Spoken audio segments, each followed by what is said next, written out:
સોમનાથ મંદિર કરોડો શ્રદ્ધાળુઓનું આસ્થાનું કેન્દ્ર છે. ત્યારે સ્વતંત્રતાની સાથે જ આ મંદિર નિર્માણનો પ્રકલ્પ પ્રારંભ થયેલો છે.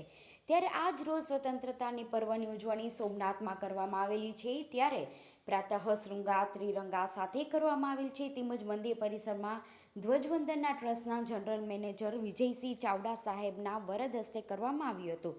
જેમાં સોમનાથમાં સુરક્ષામાં ફરજ બજાવતા સુરક્ષા સ્ટાફ, ટ્રસ્ટના કર્મચારીઓ, મંદિરના પૂજારી, યાત્રિકો જોડાયા હતા. ધ્વજવંદન સાથે ભારત માતાની વંદના કરવામાં આવેલ. તેમજ જેમના સંકલ્પ થકી સોમનાથ મંદિરનું નિર્માણ થયું તેવા સરદાર વલ્લભભાઈ પટેલની પ્રતિમાને પુષ્પાંજલિ અર્પણ કરવામાં આવી હતી.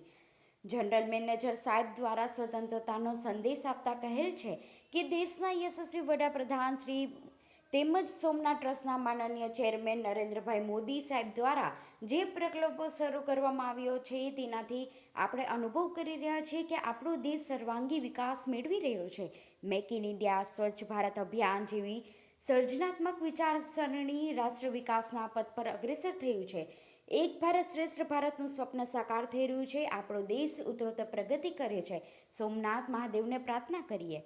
આ તકે પોલીસ સ્ટાફ, એસઆરપી જવાનો તેમજ શ્રી સોમનાથ ટ્રસ્ટ પરિવાર તેમજ મોટી સંખ્યામાં શ્રદ્ધાળુઓ ધ્વજવંદનના કાર્યક્રમમાં પધારેલ સૌને સોમનાથ ટ્રસ્ટ તરફથી પ્રસાદ વિતરણ કરવામાં આવ્યું હતું.